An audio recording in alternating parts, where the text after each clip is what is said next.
Hello, you're welcome to this episode of our mental health series, where we dive into issues that affect our body, our mind, and our well being. But hey, to receive more of our content on this episode, don't forget to subscribe, to comment, to like, and share our video. Today, we'll be looking at one of the most interesting topics that affects our mental health, that is brain impairment.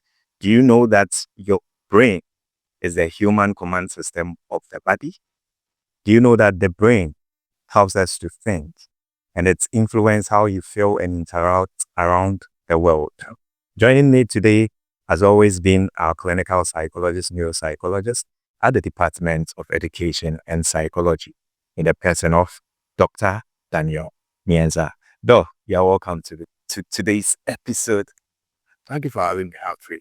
Yeah, Doc. We know that the brain is the human, or let me say, is the command system of the body that influence how we think, we feel, we interact around our world. And then anytime there is an impairment of the brain, basically it manifests within our actions, within our speech, within everything, our human lives.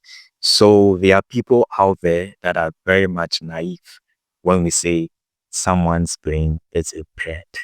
They really think brain impairments are the schizophrenics, someone who runs mad onto the street alone. But I know that as being a clinical practitioner for long, you'll be able to explain and expose us to the realities of brain impairment. So, though, to your knowledge, what is brain impairment? All right, thank you for the question, Alfred. So when we talk about brain impairment, we are talking about the fact that someone, as the name goes, is impaired in terms of how their brain functions. Quite often we judge brain impairment by using neuropsychological tests, and then we'll see impairment in the fact that someone is not performing in terms of their brain functions, or someone is performing below the average of their age group. Okay. Quite often we judge brain functions based on the age group that you belong to. You can belong to a 20 to 25 age group, 26 to 30 age group, and so on and so forth. So if you belong to, for example, the 20 to 25 age group, right, and then your performance, when we assess you with a cognitive test, and your performance is below the average performance of those who are 20 to 25, then you are performing below the average, meaning that you are impaired in terms of your brain functions. So that is how we judge brain functions, whether there's an impairment or not. When you perform below the average of the age group that you belong to, you are getting into brain impairment. Let's take, for example, we have two individuals. One is 24 years and the other is 34. So you administer the test, both of them, the same test instrument. And then the result came out that one scored, let's say, 10 out of the 20 marks. Right. And another scored the same 10 out of the 20 marks. So in that situation, the judgment is such that are they all both impaired? Or you don't need... Okay, no, you can't say both of them are impaired just by virtue of course they have. We judge impairment based on the age group that you belong to. Okay. Right? So if you belong to a particular age group, we compare your performance to that age group. Okay. If you are performing in terms of the cognitive ability test that we gave you, your performance is below the average for the age group that you belong to. If you belong to 25 age group and your scores are lower compared to the average performance for your age group, which is 20-25, then you are performing below the average, meaning that you are impaired. Quite often that is how we judge brain impairment.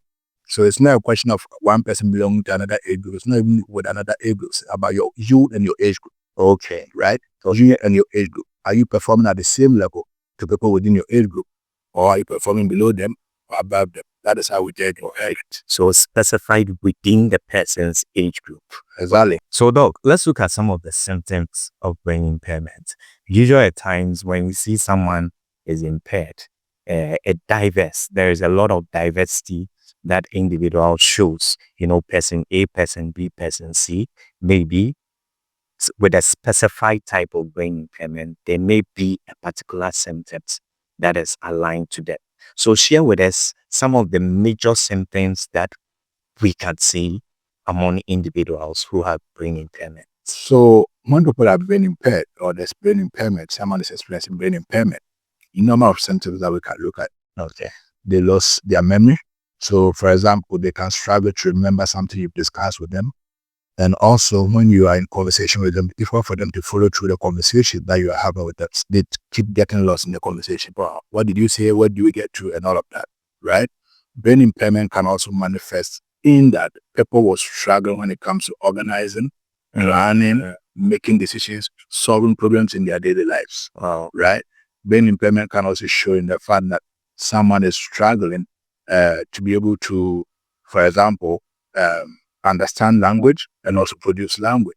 So when people start struggling with production of language and understanding of language, it presupposes that there are aspects of the brain, like the Venice area or the Broca's area of the brain, which may be impaired, leading to that difficulty in terms of understanding language and producing language. These are all symptoms of brain impairment. Wow. Wow. So basically, brain impairment is not only aligned to a specified symptoms.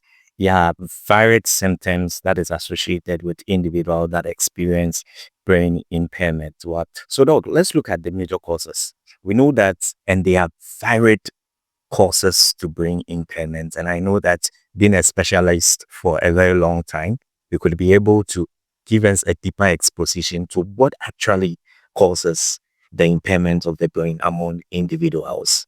Yes. There are so many causes of brain impairment, so many, right? The fact that people are aging, as you age, you tend to have a lot of brain impairment because the strength of the brain structures are also aging, just like every part of our body ages. So older age is a factor for brain impairment. So that is one of the causes. Okay. Some people, for them, brain impairment is caused by traumatic brain injury. The fact that they've hit their head, against the floor, when they were kids, when they were playing, they fell off, they hit their head on the floor, it impacted their brain. Or they had an accident, their head hit the ground, it's impacted them. This is what we call traumatic brain injury. That can also impair the brain. What about dementia? Dementia, which is a neurodegenerative disease, is also one of the main causes of brain impairment. When people have dementia, they lose their memory, they can't really even remember people, and so on and so forth. Right? Yeah. Exactly. So that is dementia being a cause of what? Brain impairment. Okay. Mental health conditions like depression, anxiety, stress have been shown to impact the hippocampus, which is responsible for memory.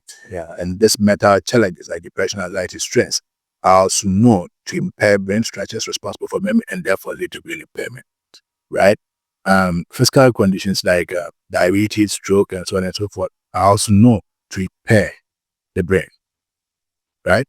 So that is physical conditions. Okay. And lack of vitamins can also impair the brain. Vitamins from fruits and vegetables can all impair the brain because fruits and vegetables, they have some antioxidants that are good for the brain.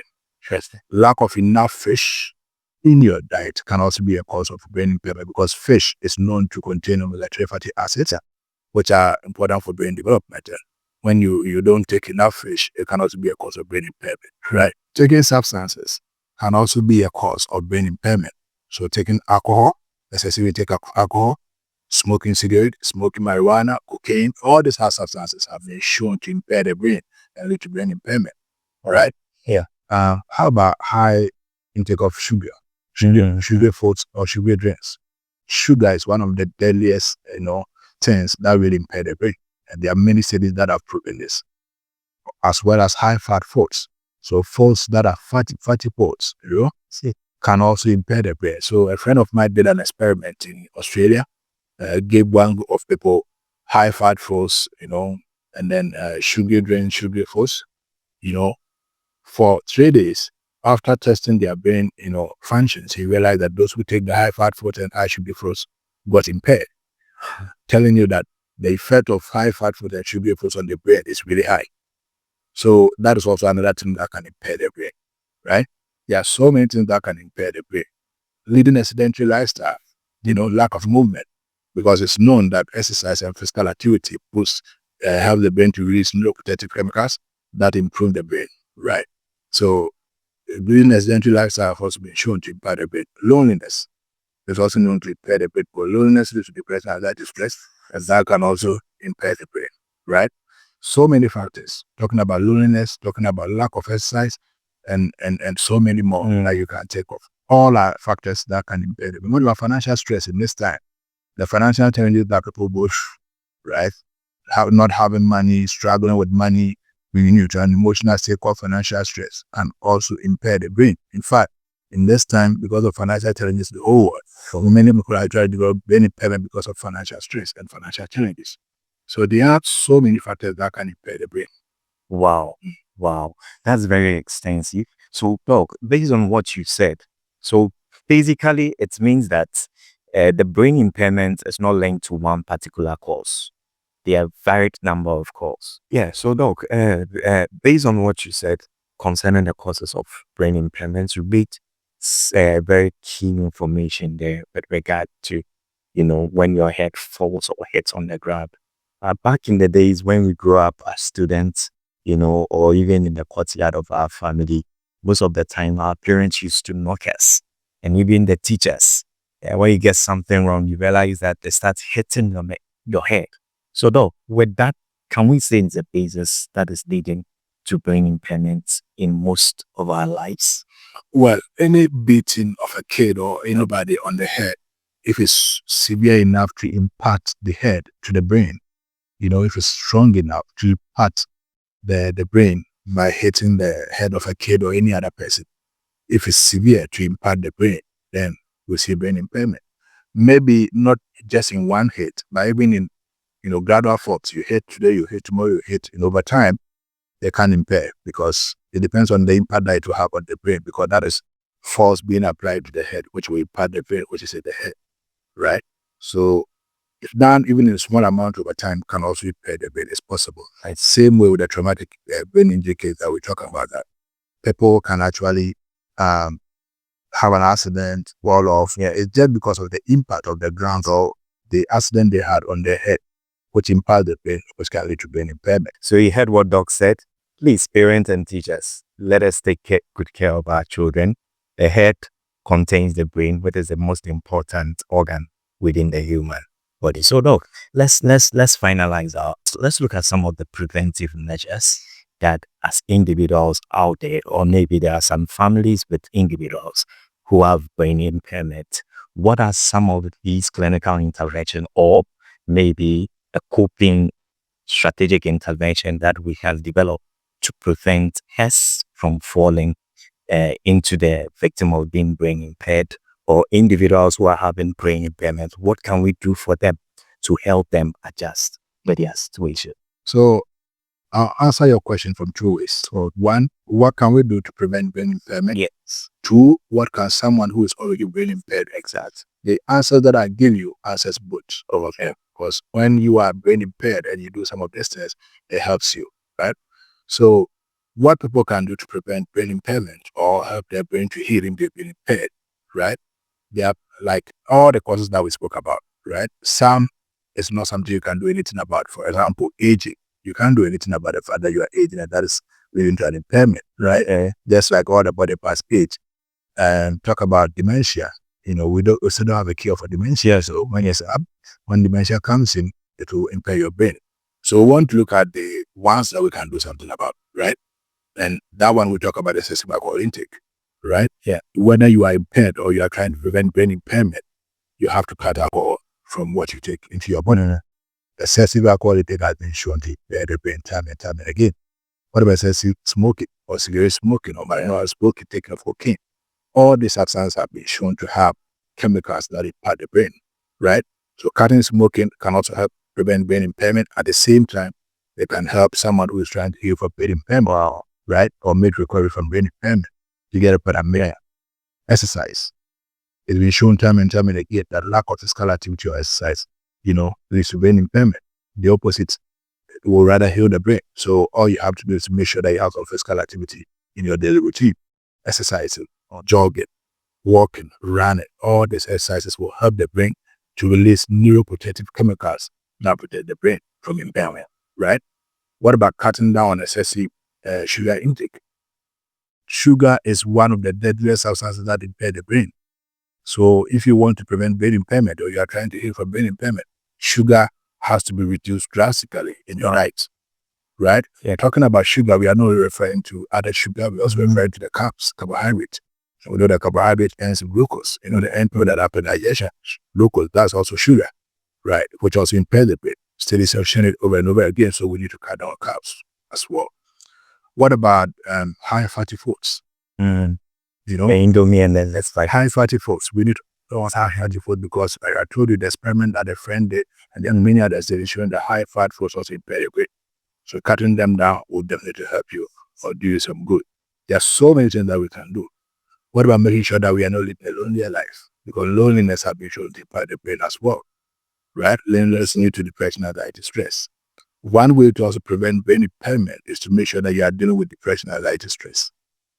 Make sure that you are not living a life full of depression, anxiety, or stress. These are emotional problems, but they've been shown to impair the brain, right? So what can people do to deal with their depression, anxiety, stress? And therefore, make sure that it doesn't impair their brain. There are so many things that they can do. Or meditation, listening to their favorite songs, right? Interpreting the events, changing negative thoughts for positive thoughts, exercising, getting adequate amounts of sleep, and so on and so forth. This will help to deal with depression, anxiety, stress, and therefore they will have, better brain function, right? Yeah. What about dealing with the physical conditions, type 2 diabetes, and all these physical conditions? People need to get detected. If they have it, get diagnosed, and therefore get some treatment. If they are getting treatment, reducing their symptoms, it means that their brain will also do better, right? There are dozens of things that we can say when it comes to healing for brain impairment. I'm trying to remember some, but there's still a lot to say. Stopping junk foods, taking away junk foods from your life. What about making sure that you are getting adequate amount of sleep? Sleep is one of the best healers of the brain. 7 to 8 hours of sleep at night, quantity sleep, would definitely help the brain and prevent it from impairment. Because during sleep, there's consolidation of memories. The brain does a lot of healing to itself when we sleep at night.